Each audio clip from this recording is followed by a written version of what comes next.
આપણી જોડે?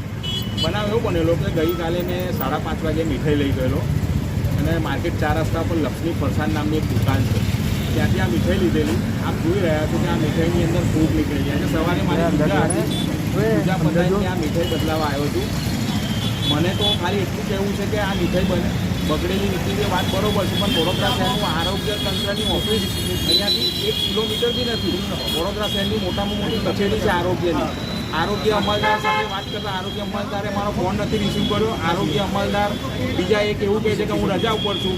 રજા ઉપર હોય તો ભાઈ તાત્કાલિક તો આવી ના જાય ને, તો ભાઈ આવીને તાત્કાલિક મને કહે છે કે મીઠાઈ બતાવો. એટલે ભાઈ બી મીઠાઈ બતાવવા લાગ્યા. પછી મને ભાવસાર કર્યું છે. એ અધિકારી એવું કહે છે કે હું તો સેમ્પલમાં છું. મેં એવું કીધું તમે સેમ્પલમાં છો તો તમારું સેમ્પલ છોડીને આવી શકો છો તમે, કેમ કે આ મીઠાઈ બગડેલી છે.